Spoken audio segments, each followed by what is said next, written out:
friends, it's Valerie. Welcome back to this week's What's for Dinner. If you are new here, I'd love if you'd hit that subscribe button and join my YouTube family.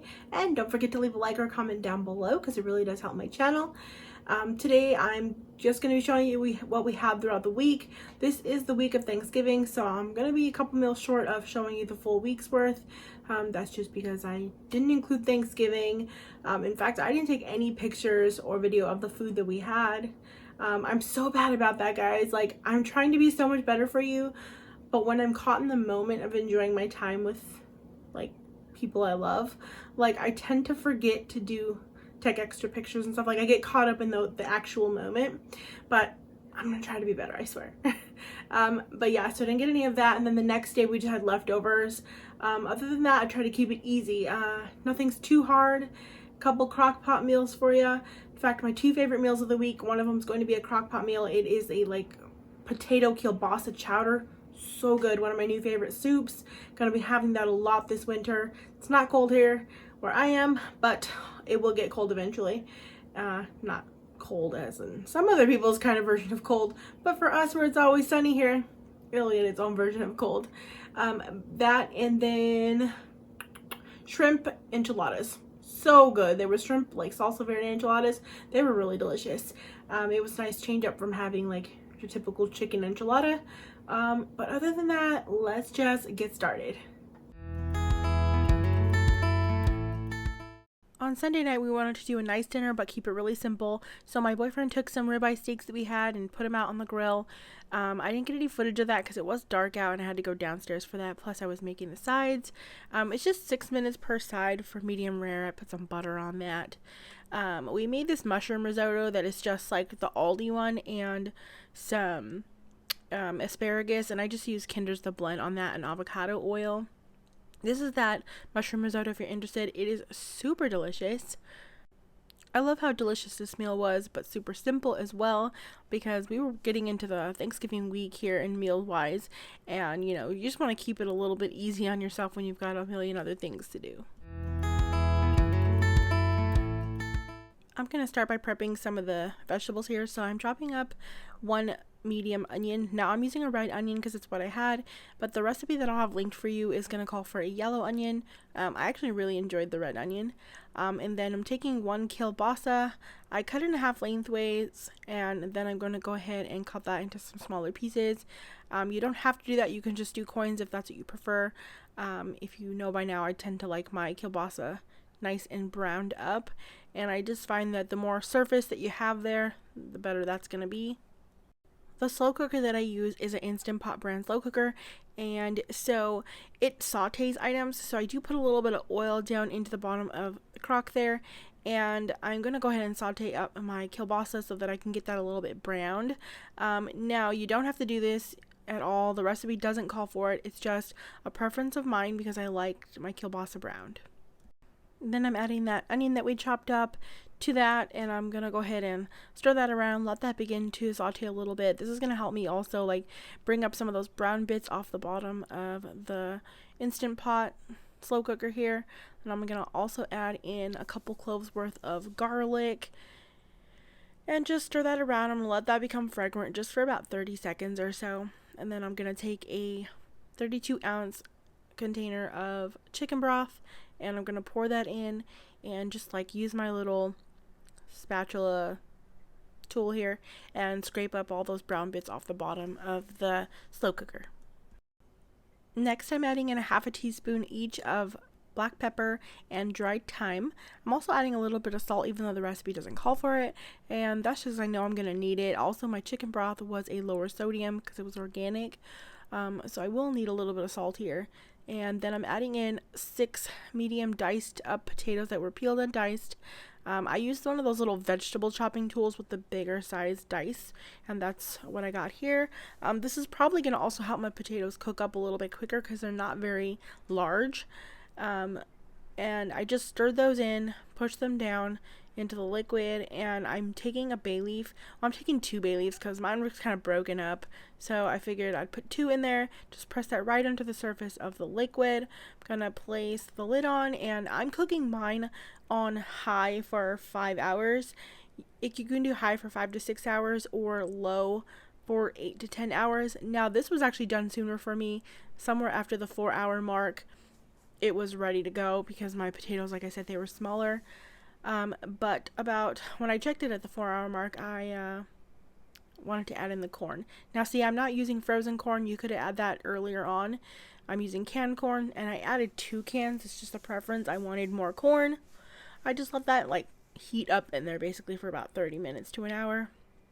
And then I remove those bay leaves, and I'm adding in 1 cup of heavy whipping cream and stirring that all together.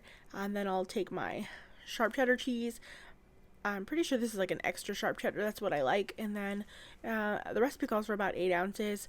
I did use that. In fact, I liked a little bit more, and I even sprinkled some one serving as well because I really like that cheese in this. This soup was amazing. But at this point, you're going to taste that, see if you need a little bit additional salt and pepper. I made some crescent rolls up to go with this. A nice warm piece of bread to kind of like just go with soup is like the best. And I also served a simple side salad, just garden salad with tomatoes and ranch. I put some green onions and extra cheese on top of that soup there. This was amazing. Probably going to be one of my top favorite soups in general at this point. It was just that good. We both loved it so much. Now, I'm sure y'all have had meatball subs before. They're a very easy meal, and I was loving that this week, of course, because of Thanksgiving. I was trying to make my life easy, but I wanted to just show you the products I use in case anyone is interested in that. I'm using these Farm Rich frozen flame broiled Italian style meatballs. These are the beef and pork ones, and you're going to use just whatever amount you need for that. I'm just taking what we're going to need. I'm going to take some to make as leftovers as well.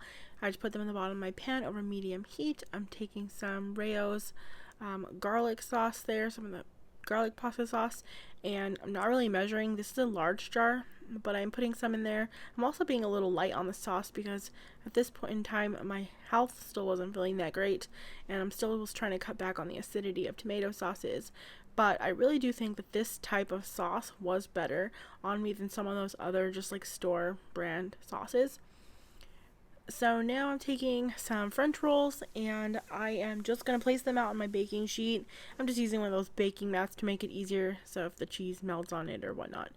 And I'm taking some mozzarella cheese, putting that on the like a whole layer. If you have like sliced cheese, you can definitely use that. I have a bunch of shredded cheese, so I was just using that up. No big deal. Just going to place a whole layer of that however much you want. Now, I was down on the cheese here. May have had to cut back on sauce, but not cheese. So I put a bunch of that. I put it at like 400 for like 4 minutes, and then I broiled for like 1 minute just to get a little bit crispy edges there. And say goodbye to my meatball that rolled away. But I just went ahead and put my meatballs on these. These are not very big rolls, so they only hold 3 meatballs. But these aren't the smallest meatballs or anything, but yeah, so whatever you want to fit on there is great. And then just put the amount of sauce you want. And of course, it had to be a little bit skimpy on my sauce. I'm a little bit sad about it, but thankfully I am feeling better right now. I'm starting to feel much better, so I'm very blessed and happy about that. And I just served this with chips because I was being lazy. I really wasn't wanting to put much effort at all, and I had chips to use up. So just some potato chips. I put a little bit of mayonnaise on my subs. Don't knock it till you try it. I really like that. And this was a quick, easy, and delicious meal.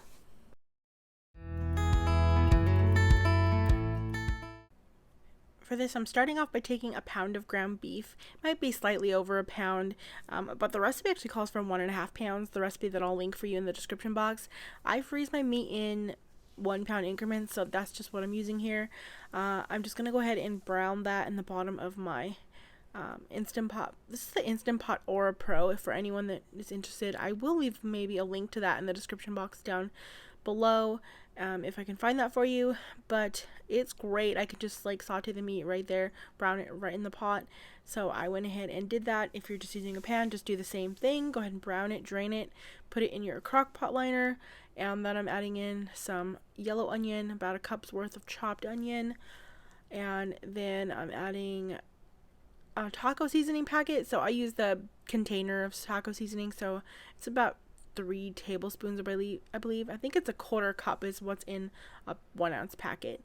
and I'm getting that meat all coated in that taco seasoning, all that meat and onion mixture, and just stir that around, get that all covered. Then you're going to take some chili beans in the mild chili sauce.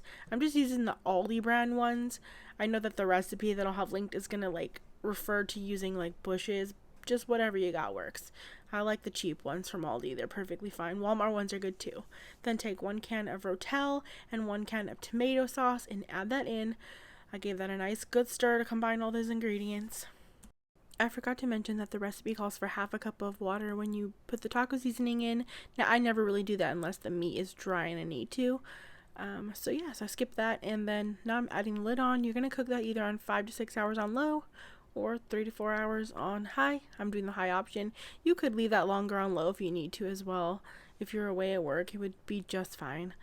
And that's just what it looks like afterwards. And you can serve this however you want. Over some rice, I made Spanish rice. I cut up tomato, put some extra like sharp cheddar cheese, avocado, sour cream, my favorite hot sauce, just your favorite like taco bowl ingredients. And of course, this is a Frito smothered bowl, so I did add a handful of Fritos there as well. And this was a very delicious meal. We love our like taco bowl style foods, so this was really good for us. I started off by putting a couple tablespoons of butter into a large skillet over high heat, and to that I'm adding 1 diced up green bell pepper and about a cup's worth of diced up red onion, and I am going to get that coated in the butter and let that saute for about 3 minutes or so. Then add in some minced garlic, a couple cloves worth. I am using the squeeze bottle kind, and I am going to let that saute with these bell peppers and onion for about another minute, and just till it's fragrant. And then I'll add in 1 pound of shrimp. I used large shrimp that I chopped up depending on the size. It says 1/4 inch pieces. I just cut mine into thirds, like 3 pieces per shrimp, and I'm using a large size shrimp, so you just see they're just little bite-sized pieces. Whatever works for you is perfectly fine. And just cook them till they're not translucent anymore, which is another just 3-4 minutes, and season those with some salt and pepper, and then just set that mixture aside. Now I'm taking a small skillet, added some oil into it, just enough to fry these tortillas. I'm using the king size version of these corn tortillas. If you're using the regular, it says it'll take about 12. For me, it was about 8 to 9, just because like these are bigger tortillas. I'm putting that into that hot oil. I left this not sped up for you on this part so you can see how long it was really in the oil. It's not very long at all. And then you flip it over and you kind of drain off that excess oil. You'd put these on a plate with paper towels would be ideal. I was doing this by myself and in a rush right then, so I just put them there. But I patted them dry with paper towels after as best I could. Now to the bottom of a 9x13 baking dish, you're going to add a cup of your Salsa Verde. Now the recipe does have you make a Salsa Verde from scratch. I'm just using the jarred kind. I will leave a little clip of the salsa that I used here. If I'm not making Salsa Verde from scratch, this is the one that I use from the jar regularly. It's really good. You're also going to need a 10-ounce package of Oaxaca cheese. If you don't have Oaxaca cheese, substituting mozzarella would be fine as well. It's just like a shreddy cheese. So grate that up, and we're going to use that in our filling here. So just going to add some of that mixture with the shrimp and pepper onion mixture and some cheese. It calls in the recipe, I think, like for a tablespoon of cheese only in each one. I just did it however I saw fit. I have plenty of extra cheese I could have used, so it wasn't a big deal. And I'm also using a bigger tortilla, so I figured I need a little bit extra in there. You'll just roll those right on up, place those seam side down into your baking dish that had your salsa verde in it, and just top that with the remaining cup of salsa verde. Now, if I had a little extra, I would have liked that. Like if you're making it from scratch, you might have a little extra, and that'd be great. I would have liked some of that more on top there, but it really wasn't a big deal. It still covered all of it, and just put that as evenly as best you can, and then just cover that with your remaining Oaxaca cheese. And like I said, you could also use mozzarella. If you don't have that, I'm sure even Jack would work as well. The only thing I wouldn't go is like more on the cheddar side. I think white cheese goes better with like shrimp. Just personal opinion. But I baked that at 375 degrees for 15 to 20 minutes until the cheese is melted. Covered that with some chopped up cilantro, and when I served it, I just served some queso fresco, which is just a crumbly Mexican cheese, on top of that, and I made a Caesar salad on the side to be a little bit creamy and cool. Now, typically I would make some Spanish rice with this, but I'm cutting back on that for the moment, just for health reasons. But make that up if you've got that, or a cilantro lime rice would be amazing with this. This was a really good meal, but you know, we love our seafood. But yeah, it was very, very tasty. Nice change up from having like chicken and salsa verde enchiladas. Thanks so much for watching, friends. Don't forget to hit that subscribe button and that little bell so you don't miss out on any future videos. And I hope you all are having an amazing day.